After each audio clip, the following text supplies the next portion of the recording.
Oi, gente, esse é o ArchiCast especial, meu nome é Adilson e hoje a gente vai conhecer um pouco sobre um universo bastante peculiar que envolve a prática de arquitetura voltada ao mercado de alto padrão. Muito presente em publicações especializadas e nas redes sociais, esse mercado, apesar de ter um público específico, movimenta uma economia considerável no campo da construção e da decoração. Assim como a moda, esse setor lida com tendências que mudam de forma rápida e constante e faz com que os profissionais estejam cada vez mais atentos aos desejos e ofertas de uma gama considerável de atores nesse mercado. Mas como a gente sabe, a ideia de luxo pode ser algo muito particular. O que antes era luxo pode não ter o mesmo valor hoje. Como é possível entender como o mercado de luxo na arquitetura? E quais as oportunidades existem para o arquiteto nessa área? Para conversar com a gente sobre essas questões, a gente convidou duas pessoas bacanas aqui. A primeira delas é a Renata Sapellini, arquiteta catarinense, ela é pós-graduada na área de design de interiores, arte e cenografia, e é uma referência quando o assunto envolve tendências para o mercado de arquitetura. Boa noite, Renata. Obrigada pela sua presença aqui. É super bacana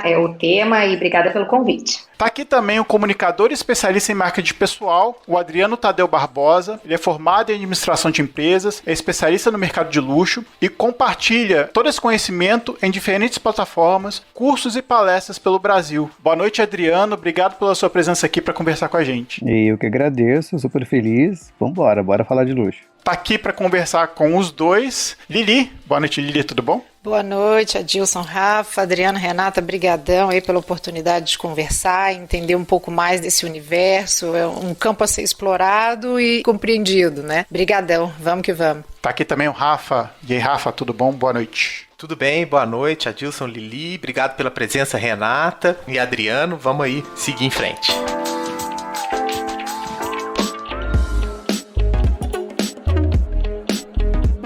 Eu acho que a gente podia tentar botar uns parâmetros aqui sobre luxo, né? De repente a gente podia começar com a nossa conversa tentando explicar para quem está ouvindo o que a gente pode considerar como luxo, né? Porque luxo às vezes é uma palavra que pode parecer muito banal, né? Mas eu acho que ele tem uma importância também para a vida das pessoas. Você pode começar, Renata, a falar para a gente um pouquinho? A gente, quando coloca no Google, de repente escreve lá luxo, né? A gente vê muita ostentação, de repente barco, hotel, viagem, vinhos, enfim. Mas é interessante a gente pensar na etimologia da palavra do luxo, né? Que é um conceito de raro, de escassez, de exclusivo, fala do luxo nessa parte ostensiva, mas a gente fala no luxo como um produto feito de uma forma especial, de uma forma exclusiva. Então, o que muda, gente, somos nós. A gente muda ao longo da nossa jornada e a gente vai alterando nossos hábitos e os nossos desejos, que, consequentemente, são luxos, né? Então, hoje, eu vejo o luxo muito como bem-estar. Então, eu vejo como a qualificação do tempo, né? Então, quando a gente fala de escassez, a gente pensava, nossa, luxo é ter tempo com os filhos, é ter tempo de ficar em casa para meditar, para fazer um yoga. Até pouco tempo atrás a gente não tinha tempo, né? O tempo era raro. Essa qualificação do eu, do tempo e do bem-estar, né, para nós mesmos, é como eu vejo o luxo hoje. Então é o luxo no design e na arquitetura. Como é que a gente vê isso? É o luxo como experiência. Então é aquele momento que você está experimentando e estar bem, né? Nessa economia de tempo aí, quando a gente fala de design, de arquitetura, a gente fala de produtos que têm um storytelling, contam um pouco do porquê que eles são únicos, de que forma eles são feitos, de que forma eles se tornam especiais para esse cliente. A gente fala do slow design, que é aquele produto feito com prática no processo, com calma no processo, que você também entende toda essa cadeia. A gente fala sobre slow living. Para mim, o luxo, né, ele acaba sendo aquilo que é único. E tudo que é único acaba se tornando universal. Então, a gente vê essas grandes marcas, esses grandes players que estão aí há quantos anos no mercado, porque eles continuam com esse DNA, né? Eles mantêm a identidade, a essência deles. O código deles é muito na verdade. É o que a gente busca hoje, né? A gente está entrando nessa era da verdade. Então a gente só vive a verdade quando a gente conhece a nossa essência. E eu acho que as marcas de luxo, acredito muito nisso, elas buscam sempre a essência e a excelência. Então vamos desmistificar um pouco essa coisa de ostentação e vamos pensar no luxo como excelência. E pensar também que depende para cada um, né? Um luxo, para mim, de repente a gente está falando da arquitetura, para uma pessoa é ter um apartamento, uma cobertura X com tantos metros quadrados. De repente, para outra pessoa, não. É ter um apartamento menor, depende do bem-estar, depende da situação de cada um. Então tem muito a ver com o consumo e da pessoa. Super interessante, assim, porque é uma palavra até que a gente às vezes teme usar, né? Assim, já foi vista de uma forma pejorativa, assim, também, né? E acho que é importante realmente delinear o que a gente está falando, né? Quando a gente fala em luxo, né? E quando você fala, Renato, me parece assim, que ele não necessariamente, assim, não está diretamente relacionado a algo quase inacessível do ponto de vista financeiro, porque é um conceito realmente variável, né? E quando você fala também da etimologia, a questão de exclusividade, né? Talvez faça de fato mais sentido. Eu queria ver com o Adriano, né? Assim, a partir da experiência dele, assim, se é o mesmo conceito que ele vê, como é que ele vê isso também com os olhos do mercado, assim, né? Já que trabalha com os movimentos de mercado de luxo, né? O que significa isso em termos de um nicho profissional e qual é o conceito de luxo também que você trabalha, Adriano? A mesma opinião que a Renata, a gente realmente vê uma significação do luxo de uma forma muito individual. Então cada pessoa vai ter o seu luxo próprio e ele saiu dos símbolos propriamente ditos de produtos, de serviços específicos lá atrás e partiu para esse momento experiencial com 2 outros pontos que eu vejo muito interessantes e fixos nesse momento atual. Um, que são as emoções. A gente não tem como viver experiências se nós não temos emoções cada vez mais afloradas. Então, um dos grandes motivos do mercado de luxo é nos apaixonar, é nos emocionar, é criando esse desejo para que a gente realmente possa querer essa marca, esses momentos, o que esse luxo consegue nos proporcionar, não propriamente ou somente de produtos e serviços. E um outro item são as pessoas. Quando a gente fala desses movimentos, eu estudo muito comportamentos. Então, quando eu fui linkar o comportamento dentro de um mercado de luxo, tanto para quem quer trabalhar quanto para quem é consumidor desse mercado, eu me deparei, óbvio, com as pessoas e aí eu consegui entender que esse é o grande diferencial hoje, porque a gente também vive uma era de pessoas, de relacionamento que são feitos entre pessoas. A gente vê em diferentes pontos, em diferentes segmentos e mercado, de que quando a gente precisa de alguma coisa, a gente, ao invés de automaticamente lembrarmos hoje numa marca, num símbolo, como antes fazíamos, a gente lembra de uma pessoa que está associada àquela marca, àquele segmento, àquele mercado. Então as pessoas, elas tomam um protagonismo muito forte em relação a esse exercer emocional, de experiências dentro desse mercado de luxo em constante movimento, trazendo para a gente cada vez mais essas individualidades. Bem, então dentro dessa perspectiva já atualizada de vocês, né, sobre esse segmento, que eu acho que tem uma tradução um pouco desse espírito da personalização, da possibilidade de benefício de se ter acesso a algo único, né, queria que vocês falassem um pouquinho de como que vocês ingressaram nesse segmento, qual foi a primeira oportunidade que vocês tiveram para ingressar nesse mercado e como que vocês abraçaram aí esse campo de trabalho. Eu até falo que eu sou um pouco, eu seguro muitos pratos, né? Sou uma profissional meio slash, assim, que é barra, né? Esse slash começou, ele foi criado por uma americana, que ela dizia que ela via dificuldades das pessoas se apresentarem, se definirem no LinkedIn. Então era fazer isso, barra, fazer aquilo, e eu me vejo um pouco assim hoje. Sei isso tudo porque também, né? Eu acho que a gente é muito pautado nas experiências e nas coisas que vão acontecendo na nossa vida. Então, eu me formei em arquitetura, depois me especializei em cenografia, em design de interiores, e meu pai tinha uma fábrica de móveis, então eu sempre estava no mercado muito moveleiro, e aí que começou as tendências, né? Aí que começou assim, antes de eu ser arquiteta, de eu estar na faculdade de arquitetura, eu já ia para as feiras de Milão com meu pai, porque ele ia ver tendência para o setor dele, né, para a fábrica de móveis. Então eu comecei a treinar meu olhar muito cedo, me apaixonar por esse universo, e esse universo de comportamento também, como o Adriano falou, porque quando a gente entende uma tendência, quando a gente vê né, o que está acontecendo, ou por que uma cor está trend, ou por que aquele formato de sofás estão usando mais, existe um comportamento por trás, existe um consumo, existe uma pessoa, né? Então a gente, entendendo isso, a gente consegue delinear melhor e entender esses futuros, de repente, aí possíveis. E a partir daí, eu comecei a me mexer nesse universo de arquitetura, bem de ir nessas feiras, me formei, fui morar fora, fui morar na Europa, e comecei a trabalhar mais com cenografia, que é um universo também encantador. A partir daí, voltei para o Brasil e comecei projetos online. E aí o curioso de tudo isso é que quando eu comecei os projetos online, as pessoas achavam, muita gente vinha questionar que como um projeto online era um projeto de repente um pouco mais acessível, porque isso foi há 11 anos atrás, atrás, então não tinha, como a gente tem hoje, né, essa visão de que é possível e que a gente pode fazer e que a gente pode acessar várias classes. Naquela época era assim, nossa, mas é tão acessível, é mais barato, então você vai pegar um público a menos, né? Então, para mim, assim, foi uma democratização. A partir dali, eu vi que, quando eu comecei a fazer os projetos online, eu não tinha esse público. Eu tinha um público que era o novo consumidor. Quem são esses novos consumidores? Os millennials ali, que eles queriam praticidade, eles queriam excelência, eles queriam que o produto deles chegasse na casa, o projeto fosse assim, olha, eu quero isso, eu quero comprar um sofá que caiba, mas eu quero colocar a mão na massa, eu quero participar do processo. Então, para mim, foi muito interessante perceber que essa entrada no projeto online me mostrou um mundo de comportamento de consumo de pessoas jovens, proativas e com excelência. E a coisa foi só mudando. Então, hoje, eu tenho clientes fora do Brasil, em Miami, na Europa, nos Estados Unidos e na Europa, que são clientes, entre aspas, de luxo, que têm uma situação, né, financeira legal, mas que querem acessar essa praticidade e querem participar do processo. Então, mais uma vez, é a experiência. Eles não querem só um arquiteto que faça tudo e saia de cena. Eles querem o projeto na mão para eles irem buscar e comprar. Então, eu entrei meio porque eu vim morar no Rio, e quando eu cheguei aqui, eu fechei meu escritório em Curitiba e o Instagram estava começando. Então, a partir dali, eu vi essa demanda online, as coisas foram se desdobrando. Mas é curioso de perceber como esse perfil, hoje, a gente vê tão em evidência, né? Tantas pessoas que têm seu escritório de arquitetura funcionando normal e que agora também incorporaram online e veem que os clientes, eles são de todas as áreas e não são clientes como imaginavam, não, mas é tão barato, eles não vão dar valor.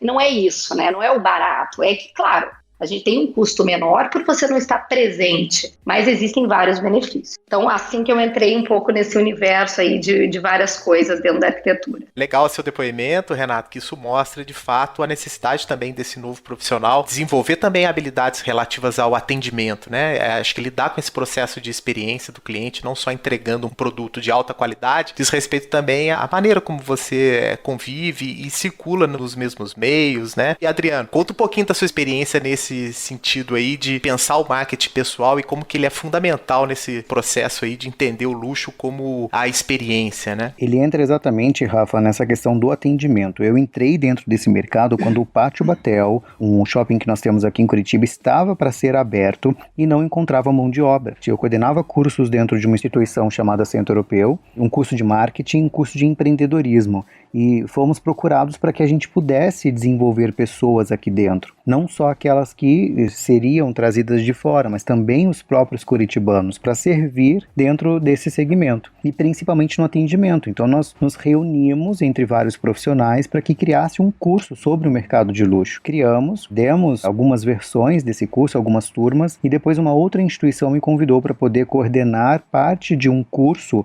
do mercado de luxo fora, lá em Paris. E aí foi quando eu comecei a fazer esse intercâmbio entre a França, o berço do luxo, e o Brasil. E além dessas histórias todas, tradições e tudo mais, o atendimento foi o que mais literalmente teve a necessidade de ser trabalhado, e ainda é, porque é o grande diferencial. Hoje a qualidade em cima de produtos e serviços é item básico, é commodity quando a gente fala de mercado de luxo. A gente precisa ter obsessão pelos detalhes, pela qualidade. Exatamente no atendimento são as pessoas que fazem a diferença. E aí entra o marketing pessoal, porque eu sou mineiro, sou do sul de Minas, eu vim para Curitiba em 2007 e estudando marketing pessoal para poder me diferenciar dentro de uma capital, porque eu sou de uma cidade super pequena, vim para cá, não conhecia absolutamente nada nem ninguém, e fui fazendo com que o marketing pessoal conseguisse me diferenciar dos demais, porque eu não tinha qualificações técnicas como os outros que eu encontrava no mercado de trabalho. Eu tinha que me desenvolver de forma comportamental. Então fui me interessando, me envolvendo. Era uma época também que o processo de coaching explodia no Brasil, existiam outras formas da gente entender o ser humano, os escritórios de coworking começavam a funcionar, e fui cada vez mais entendendo que o relacionamento é o grande segredo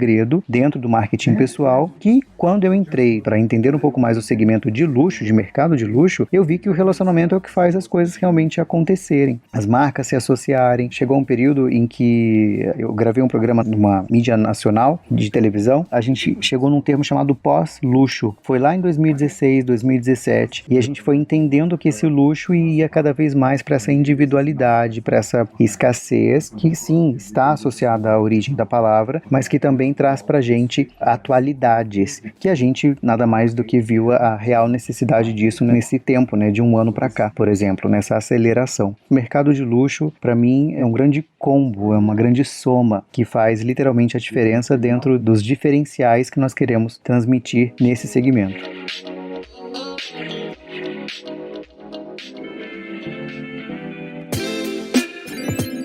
Até para fazer o texto inicial, né, a gente ficou imaginando sobre esse mercado, né, e sobre as oportunidades desse mercado de alto padrão. E a gente viu que com vocês, além do trabalho, né, teve também a questão de vocês terem uma questão do relacionamento de vocês, procurarem as pessoas certas e buscar, de alguma maneira, o que vocês podem atender nesse mercado. Onde é que estão essas oportunidades hoje para quem quer trabalhar com o mercado de alto padrão que vocês enxergam? Eu imagino que grande parte desse mercado hoje está na internet, inclusive, né? Você sabe que eu vejo sim essas oportunidades na internet, mas dentro de um campo que dá abertura para todos, desde que todos literalmente queiram adentrar desse campo chamado educação. A instrução, a educação, a curiosidade, o significado das coisas faz com que a gente treine a criatividade. E dentro da criatividade, se a gente tem esse repertório, se a gente consegue entender das situações, por isso a internet é sim um grande centro de oportunidades, porque a gente tem acesso ao mundo, todas as informações e pessoas.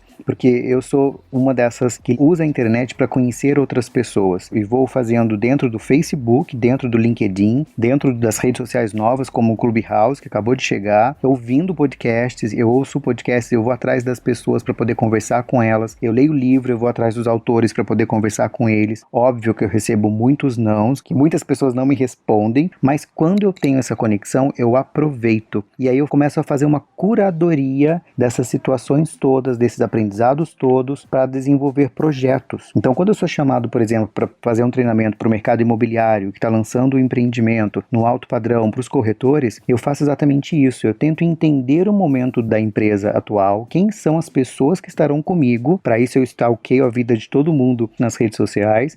A gente tem que estar online, né? Tem que estar conectado. O cliente está lá, né?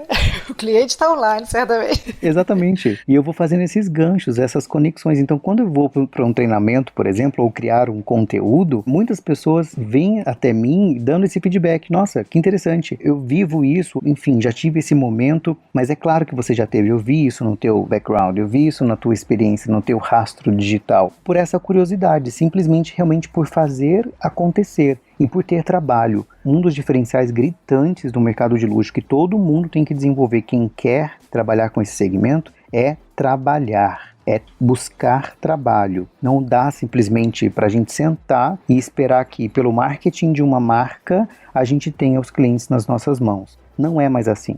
Esse é um dos grandes diferenciais e oportunidades que eu vejo no espaço. Renata, você vê isso também dentro do mercado mais específico de arquitetura de interiores? Assim, quais dicas você dá e qual é a sua perspectiva sobre essas oportunidades também para o arquiteto? Eu acredito totalmente no que o Adriano falou, super concordo. E acrescento ainda que eu acredito que a gente está num momento que a gente está vivendo aquele lifelong learning, né? A gente está numa obesidade de informação. O que era interessante? A gente tinha que se formar uma faculdade e ter uma profissão. Hoje em dia não. A gente tem que ter um aprendizado contínuo, não formal. E isso a gente consegue hoje na internet. Então, o que eu vejo no mercado de arquitetura para ter essa excelência, porque eu entendo que um escritório, de repente, ele não consegue ter todos os skills, né? Ele não consegue ser um escritório que vai ser excelente em paisagismo, excelente em decoração de interiores, excelente em arquitetura realmente projetual ou execução de obra. O que eu percebo que está acontecendo é um movimento de nichos, né? Então, esse segmento está ficando muito nichado, e aí a gente vai conseguir uma excelência. Mais ou menos como um segmento de medicina, né? Que você tem, todos são médicos, mas tem o dermatologista, pediatra,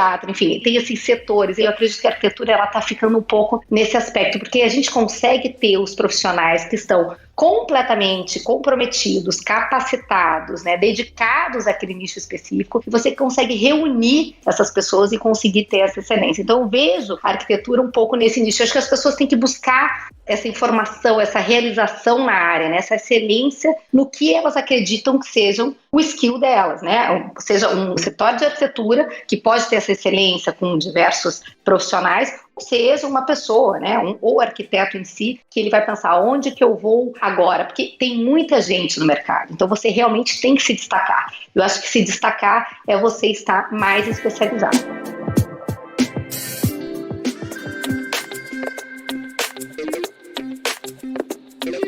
Com relação ao cliente, assim, né? A gente falou um pouquinho sobre oportunidade, a gente está falando muito sobre iniciativa própria ali também, né? De querer conhecer um determinado mercado, querer conhecer uma dinâmica e uma cultura, de fato, né? E o que uma determinada cultura valoriza, né? Para se inserir nesse ambiente e conseguir, de fato, né? Compreender e se relacionar. Mas também aí estou pensando mesmo como arquiteta que está, assim, trabalhando ou que está querendo trabalhar para clientes com maior poder aquisitivo ou que tem ou desejam uma experiência através do projeto mais qualitativa, digamos assim, né? Também aí seria uma outra forma da gente entender o luxo, né, dessa produção louca também que volta e meia os arquitetos precisam fazer, né? Assim, entram numa mecanização mesmo da produção de projetos em função também de questões de possibilidade, né? O Adriano falou que precisa trabalhar muito, né? Ou seja, você fica muito disponível, eu imagino também, né? Porque é um cliente extremamente exigente, né? E se ele quer aquela experiência, ele está muito dedicado a essa troca, né? Entre você e o profissional que você contratou, né? Há um interesse muito genuíno naquilo ali, né? Como é que é o perfil de trabalho, né? O dia a dia de trabalho, assim, né? Para atender, de fato, uma demanda de um projeto alto padrão, digamos assim. E qual é o perfil desse cliente, né? Assim, o que ele espera? Se vocês veem, assim, alguns clientes promissores ou alguns nichos promissores também para serem abordados, né? Com certeza, é muito bom quando você tem um cliente que acredita nas tuas ideias e consegue executar as suas ideias. Porque, obviamente, o arquiteto, a gente sempre fala que a melhor coisa é você fazer um projeto, e não é que não vai mexer, porque, claro, que nenhum arquiteto, né, eu acredito, pelo menos, que a gente já não está mais nessa era, a gente faz uma participação com o cliente, então a casa, quando fica adequada, tanto o cliente quanto o arquiteto, e aquilo é feito real, e você consegue colocar o máximo, né, uma poltrona de design bacana. É claro, eu sou muito estilo high-low, tá? Mesmo que seja um cliente que possa, né, pagar e ter todo esse luxo, digamos assim, eu gosto sempre de ter o high-low. Eu acho que isso é uma vertente de sustentabilidade, de tudo. Eu não acho que tem que jogar tudo, descartar e vamos montar tudo novo e pegar tudo do mais caro, não. Eu acho que existem, claro, o que é especial, o que é luxo para esse cliente. Eu quero uma poltrona do design X. Com certeza, vamos ter. Então, acho que quando você consegue adequar, é muito bom, é muito prazeroso para o cliente e é muito prazeroso para o arquiteto. Então, a gente consegue ter essa excelência porque o arquiteto está feliz e o cliente está feliz. É muito diferente de você começar um projeto e começa o projeto e falar, não vai dar para fazer isso, vamos ter que trocar aquilo, vamos ter... Então, claro, obviamente, a gente consegue se adequar, a gente tem flexibilidade, mas acaba mudando um pouco o direcionamento e aí eu acho que é mais difícil. E quando os projetos são muito grandes, mais uma vez, parcerias. Então, hoje, quando eu pego uma obra monumental, digamos assim, uma casa muito grande, com espaço enorme, externo, eu faço parcerias. É um paisagista especial, é uma pessoa que vai fazer o levantamento total da casa para eu ter tudo perfeito, para eu conseguir executar. Então, assim, a gente não consegue mais, dentro de um escritório, de repente, assim, do meu, né, que eu digo assim, que é um escritório que tem 6 pessoas, conseguir abraçar o mundo. E aí a gente consegue essa excelência buscando profissionais que são excelentes em cada área. Isso é muito legal que a Renata trouxe, porque realmente essa visão sistêmica traz essa diferenciação quando você vai atender esse cliente de luxo, tanto na arquitetura quanto nos outros segmentos. A gente tem perfis também de pessoas muito diferenciados, talvez aí uns 6, 7 perfis que a gente consiga falar, que vêm também do mercado imobiliário. O mercado imobiliário está numa grande ascensão, então não só para reformas, para adequações de imóveis que já existem, mas também para os próximos que estão por vir. A gente está relembrando muito daquilo, das fases modernistas, das grandes fases brasileiras e até mundiais, para poder trazer esse simbolismo e esse significado para os momentos atuais, olhando para o futuro. Então a gente tem clientes que são extremamente cultos, que têm as informações nas mãos, que sim querem qualidade, mas como eu já falei, a qualidade dentro do luxo é commodity, é o mínimo que ele espera, por isso que depende exclusivamente das pessoas. Eu, quando converso e busco conversar com várias que trabalham dentro desse espaço, não dá para se colocar, talvez, sabe essa regrinha de tempo de trabalho? Eu tenho das 8 às 18, pronto e acabou. A gente sabe que a realidade não é essa, porque o cliente, às vezes, ele tá 11 horas da noite, no momento dele em que ele consegue conversar com você, profissional, às vezes ele acorda às 6:30 da manhã e tá ali querendo essa conversa, você vai ter que se adequar a cada cliente. Por isso que essa busca por entender quem está na tua frente traz essa proximidade e faz com que você consiga projetos maiores e melhores, ao invés de você ter muita coisa dentro da sua responsabilidade e você não dá conta de, no mínimo, entregar essa qualidade esperada. Então a visão sistêmica é um grande X dessas percepções e o feeling também. Eu vejo que o feeling é uma competência que as pessoas deixaram de lado porque buscam soluções racionais e muitas vezes esquecem daquilo que elas estão sentindo em relação ao trabalho que estão fazendo, projetando. Muitas vezes esse feeling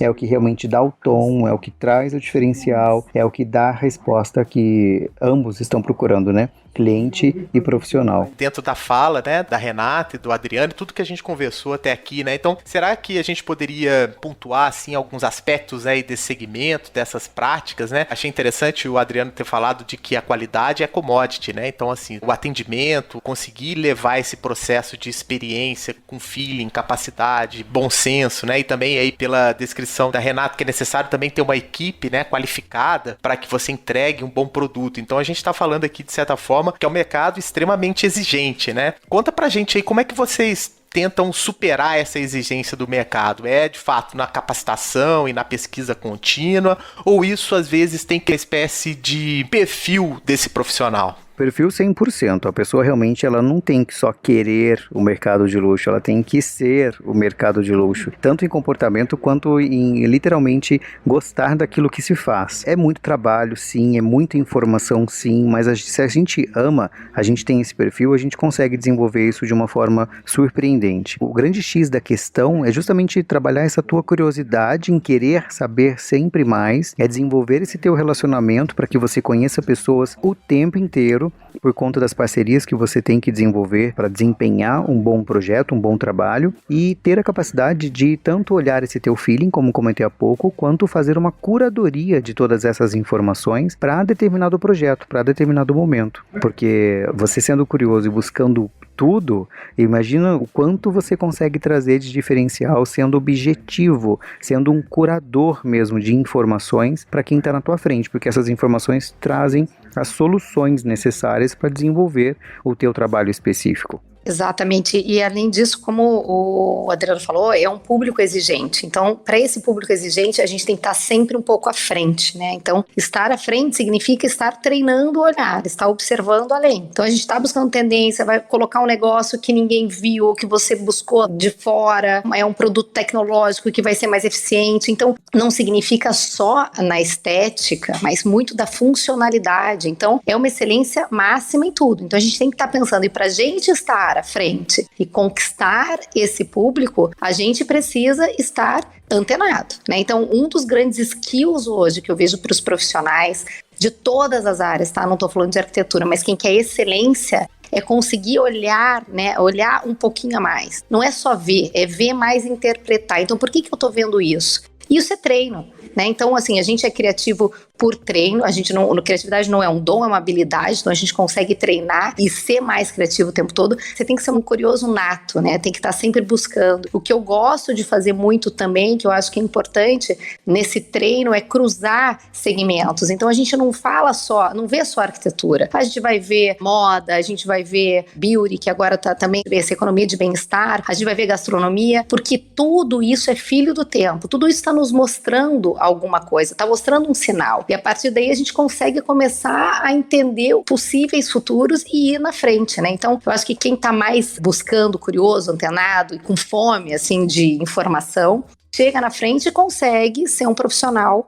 pouco mais, não digo evoluído, assim, mas um profissional que tenha talvez mais expertise nova, né? Que esteja à frente dos outros. A gente viu um pouco do que vocês falaram sobre as expertises, né, para esse mercado que é um pouco mais específico. O que vocês veem como um desafio prático, assim, para quem quer trabalhar nesse mercado? De repente, alguma coisa que vocês têm, algum depoimento de uma experiência que vocês já tiveram na parte prática de vender para esse mercado que a gente vai chamar de luxo, né? Sabe que um desafio prático é conseguir falar em público. A gente tem essa questão de, vou ficar só comigo, cliente, escritório, não vou aparecer, eu sou mais low profile. A conversa hoje, você conseguir colocar para fora os teus pensamentos, você literalmente desenvolver a tua comunicação, tanto por fala em público, quanto por redes sociais. É você conseguir realmente transmitir desejabilidade por uma imagem que é postada, interesse por um texto que é compartilhado, você conseguir criar relacionamento pelos teus comentários, e isso tudo é um dom de comunicação, e muitas pessoas não gostam, não querem, deixam para trás. Ok, dá para se conseguir resultados offline, com toda certeza, mas o online está aí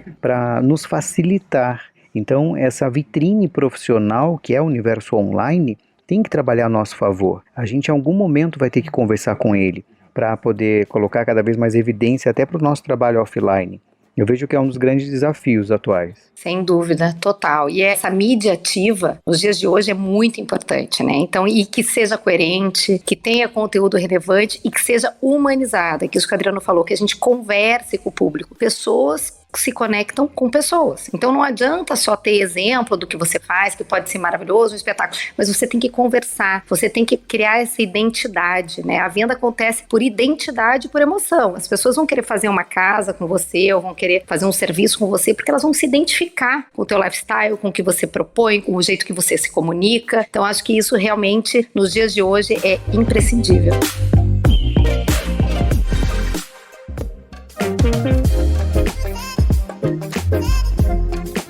Antes das redes sociais, antes da internet, antes dessa rede de relacionamentos que a gente consegue estabelecer online, e aí entra muito essas habilidades, essa capacidade de comunicar que vocês estão falando, porque a princípio as pessoas não te conhecem e muitos de seus futuros clientes não vão ter um acesso presencial a você ali diretamente, né, provavelmente, né? Mas antes disso também estava muito relacionado, assim, eu ter acesso a um público, né, que deseja algo diferenciado, estava muito relacionado também às pessoas que eu conheço, assim, né? Isso faz sentido ainda? Ou de certa forma a internet quebra um pouco, digamos, esse lugar mais seletivo, digamos assim, onde alguns profissionais e grupos e tal conseguem se comunicar e convivem, né? Assim, vocês percebem um pouco uma possibilidade de acesso também a outros perfis profissionais, assim, que queiram ascender mesmo, né? Assim, e trabalhar com um público específico, apesar de não fazer parte dessa cultura ali inicialmente, né? O quão importante ainda é uma rede de relacionamentos, né?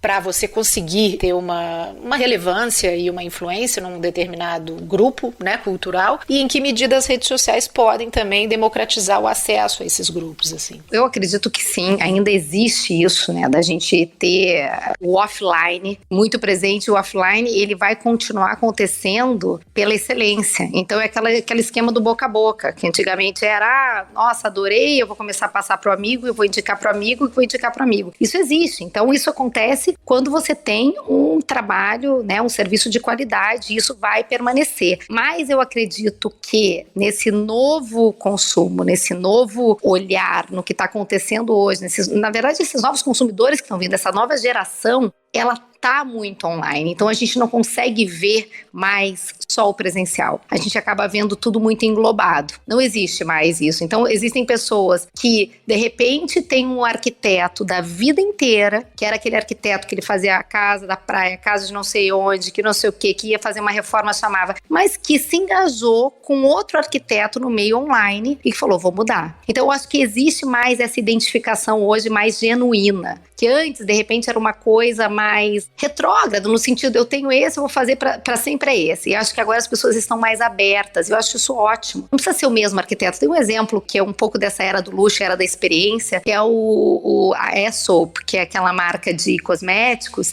Em cada lugar do mundo, eles têm um arquiteto diferente para cada loja, porque eles acreditam que a experiência que eles querem passar para aquele consumidor que vai comprar é diferente, porque cada lugar, o parisiense é diferente do nova-iorquino, que é diferente do australiano, enfim, existem públicos diferentes diferentes, cidades diferentes, bairros diferentes. Então eu acho que essa experiência e essa identificação é muito importante. As pessoas estão começando a se identificar. Antigamente eu via muito que o arquiteto era assim, a casa do fulano é da pessoa X. Não era a casa do cliente, era a casa do que o arquiteto tal tinha feito. E eu acho que isso tá saindo um pouco. As pessoas querem excelência, mas querem participar, como eu falei no começo. Então, acho que o online, ele tá protagonista. Obviamente, o offline funciona, mas acho que as pessoas estão conseguindo ser mais verdadeiras e mais autênticas com o que elas querem, sabe? E participando mais do processo. A gente tem muito essa questão do locavorismo, do regionalismo. Cada vez mais a gente vai olhar as nossas origens, a gente vai reinterpretar até mesmo o nosso país. Eu tô com uma websérie que tô falando exatamente isso. Eu, de dentro de casa, tô indo buscar referências em outros locais do Brasil e conversar com outras pessoas para aumentar meu relacionamento, para trazer mais repertório, conseguir colher mais informações do meu próprio país, porque eu sou um grande defensor disso. A gente tem que dar valor àquilo que está do nosso lado, àquilo que veio da nossa história, aquilo que fez sermos quem somos. Então, resgatar essas histórias está cada vez mais latente, e isso vai ser cada vez maior em cima das novas gerações que estão chegando, porque elas querem transparência. A Renata também já trouxe algo a respeito disso lá no começo. Elas querem mais significado, elas querem respostas, e não respostas criadas, mas respostas, peraí, já existe alguma coisa assim, não existe? Por que a gente deixou isso de lado? Por que a gente sempre tem que criar coisas novas? É um exemplo bem simples, rede social.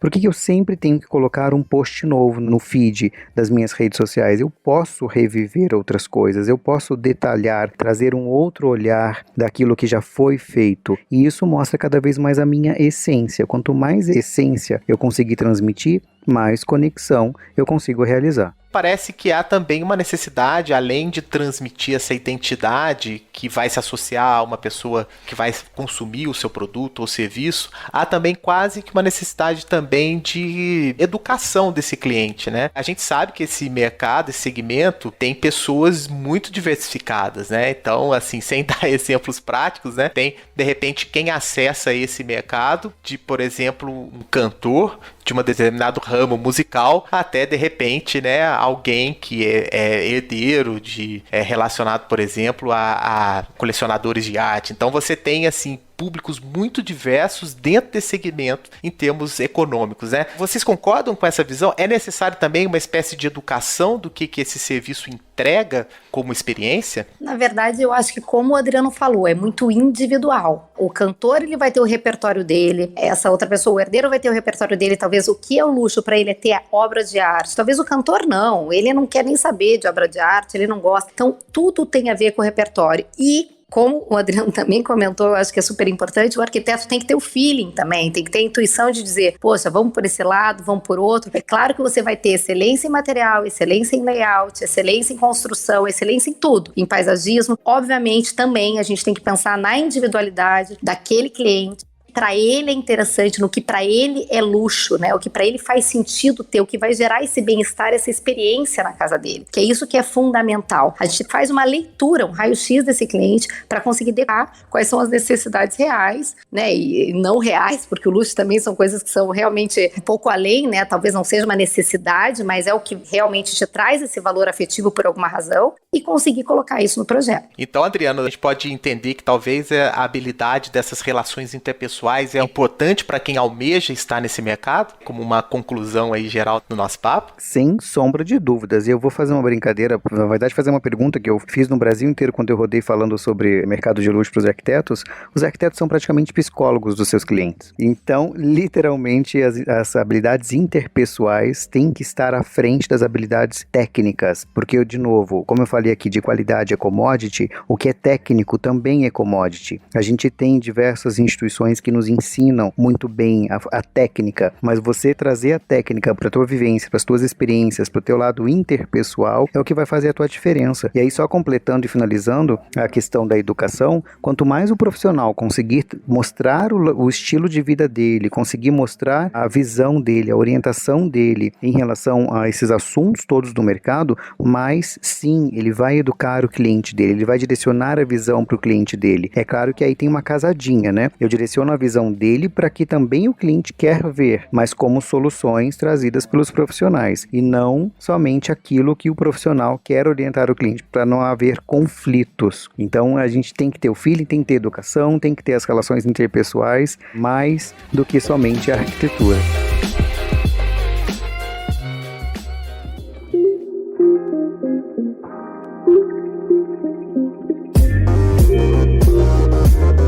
Primeiro, agradecer pessoalmente a Renata. Renata, obrigado pela sua participação aqui. Eu acho que deu para esclarecer bastante para os nossos ouvintes o que é esse mercado, né? E o que vocês procuram. Obrigado. Obrigada a vocês, um super prazer. Agradecer também ao Adriano. Adriano, muito obrigado pela sua participação aqui. Eu acho que foi esclarecedor também para quem ouviu. Eu adorei, passou super rápido. Eu agradeço a oportunidade. Mais um, Lili. É um assunto que às vezes a gente fala pouco, é um nicho às vezes que a gente aborda pouco e tá aí, é real e é oportunidade de trabalho, envolve comportamento, conhecimento de comportamento humano. Eu acho que é extremamente enriquecedor também pra gente conhecer a gente mesmo, investimento pessoal também ali, né, sobre formas de abordar. Muito legal, parabéns pelo trabalho de vocês, foi bastante instrutivo mesmo, parabéns e obrigada.